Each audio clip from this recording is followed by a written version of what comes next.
Boo! Didn't scare you? Oh well.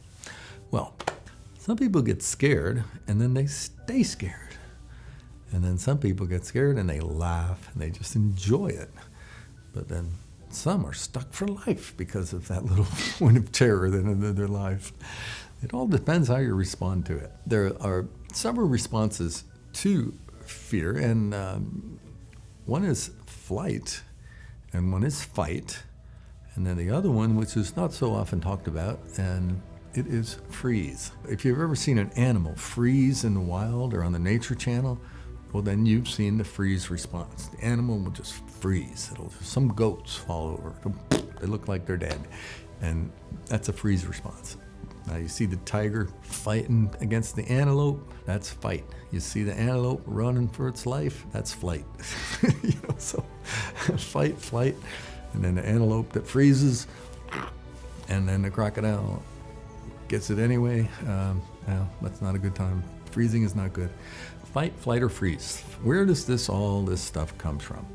Well, from a military perspective, the body has a react team. The react team is similar to a react team on a military base. On a military base, there's a command post, and the command post has command of the base, but it also has a team or several teams of men that it can dispatch to handle emergencies. Now let's just say down at the front gate there is an unidentified vehicle that is approaching and it's not slowing down. It doesn't seem to obeying anything, that any of the posted signs concerning turning off your lights or slowing down or anything like that.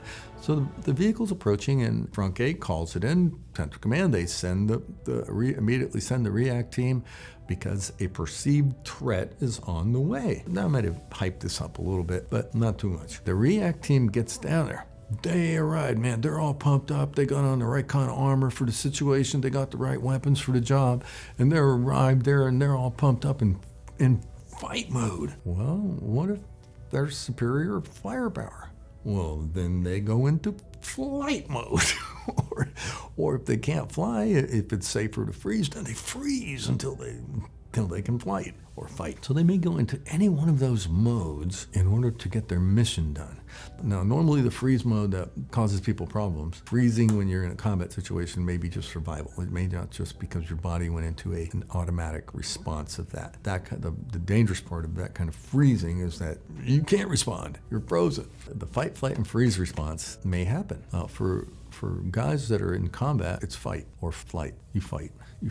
That's what you're there for. You're fight. What happens if the react team gets down to the front gate and when they get there, it's no biggie. It was all a mistake, and everything's calmed down. So they get there all ready to fight. Well, they're all pumped up. They're in fight mode. It's like, hey, where's the fight? And everybody's saying, well, hey. Guys, and so it takes them a while to calm down, so calm down, but they radio back in to the command center. The command center says, okay, yeah, all clear, come on back down here. So they're calming down, and they get a signal that it's safe to calm down. They choose to calm down, they head back to the command center, they find out that their leave has been approved and they can go on vacation. In some ways, the body has a react team, which is called autonomic nervous system.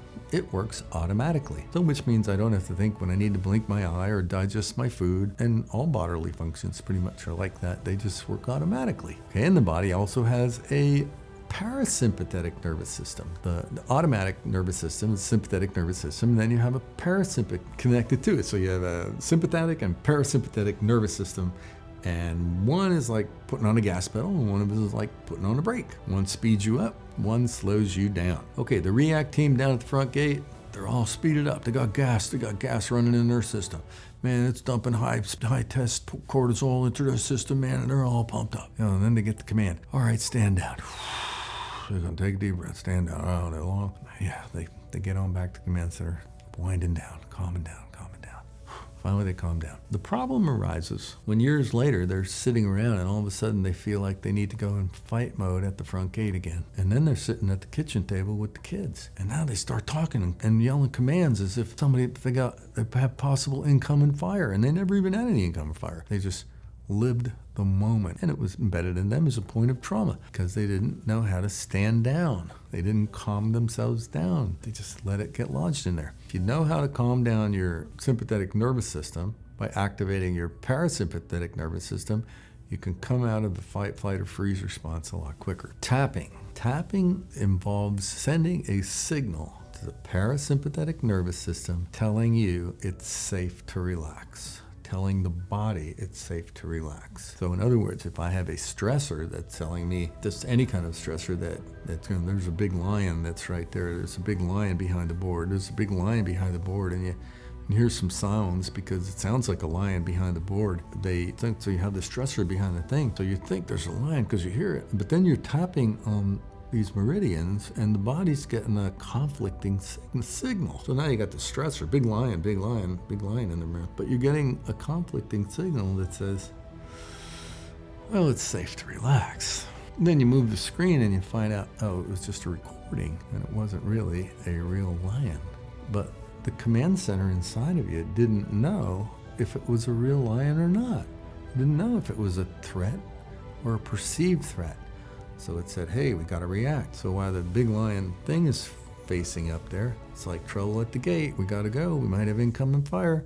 You're getting a conflicting signal to the body that says, sending a signal to the parasympathetic nervous system. This just in, hey, it's safe to relax down there. Hey, chill out, guys.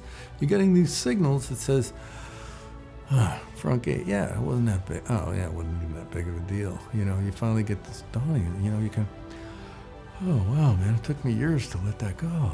Wow, man. And it's like, and you let the stress go of a past trauma go just by exposing it, feeling it, and letting it go. Oh, tapping is such a great tool. That's tapping for emotional freedom is just a great tool. Anytime we stay in a prolonged state of fight, flight, or freeze, it causes the immune system to be lowered. When you're in a fight or flight state, your body gets more adrenaline, epinephrine, cortisol. They have to have that cortisol thing, and that's damaging to our body. So you need it when you need it, but when it's over, it's time to calm it down. If you can't calm it down and you stay in a prolonged state of fight or flight, your body accumulates that stress. It's very destructive to the body. A lot of post-trauma or past trauma comes from extended stress in one area where they've stayed in a stressor was constant for a long period of time. So past trauma comes from a long-term stress, but can be calmed down very quickly just by exposing it and tapping on it. Can calm it down very quickly.